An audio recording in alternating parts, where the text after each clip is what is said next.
Sud ng kawayan, ma'am? Oh, man ning kurala.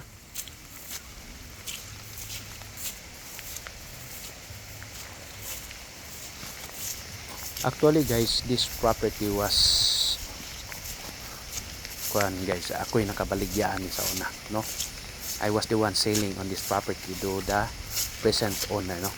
Long time ago, dugay na gyud, mga basta dugay na gyud. More than nasa 10 years, mga 20 years na siguro, or basta taon na. So it has a road right of way, no? The good thing mayo ani guys kay it's a little bit kanang interior and it's really good for kanang residential, kan dili saba bitaw guys, wala gid kay saba. It's like a good place for retirement, mo ni nakanindot.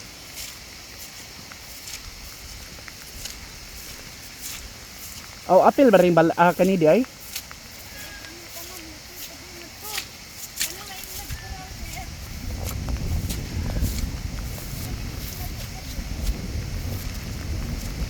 Hala oy. Talo oy, apat ako na lang ang tani. Ako na lang dati ni ko ano?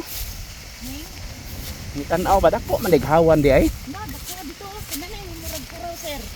Ngadto taman dito. Kuan. So gamay ra dig humay ani. Taas naman dito pod. Ah, dito sa likod.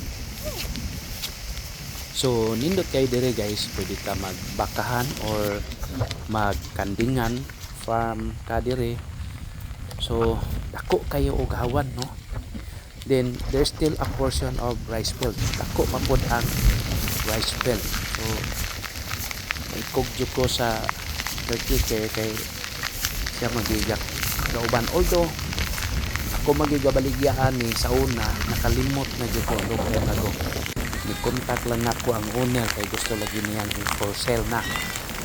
So at 250 pesos per square meter. Pero kini ang 250 pesos basig mahangyo pa ni, no?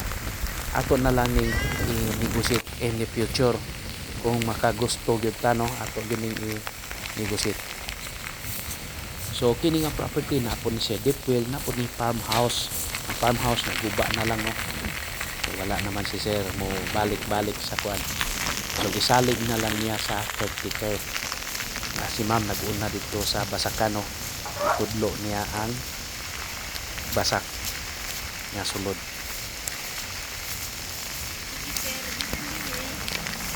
Okay ni linya ha? Wa na tilabok to bang? Dito apil pa na. Ah, apil to. Oh. Ah, kini tanan dito. Tay nagkuano? Kini dinhi. Ah, Oh, kani ngadto pa do ngadto tumoy dito. Doon. irrigated. So abot pa dito ibabaw. Oh, ngadto pa do.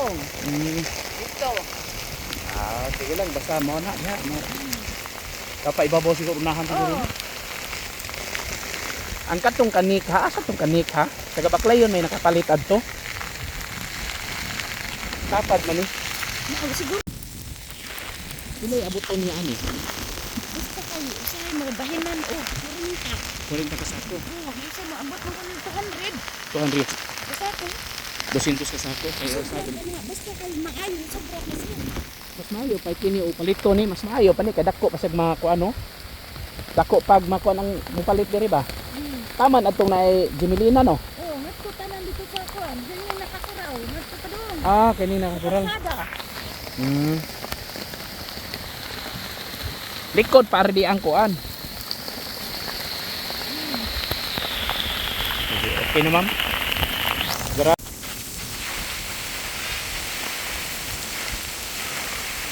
Actually guys, dili ka maglisod og photo sa yuta o sa area kay naaman sa mga perimeter fence. Gawas atong basak, no? So mo ni ang farmhouse nabayan ta ni kuryente pero naguba naman lagi. Pero sa akong paminaw, pwede kami sa ayuhon. Pwede pa. Ma'am, silong sa ari oh. Ibyohan lang yun. So, na-deep well oh.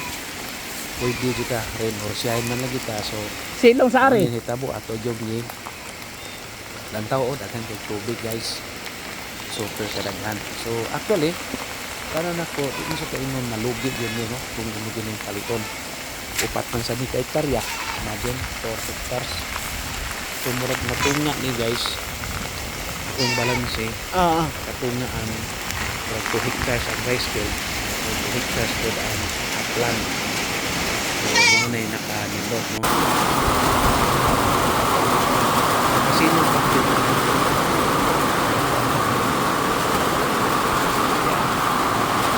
at least pwede pa kita makasilo. Hindi mo lang yung makalit you can buy this product with nindot. Thank you.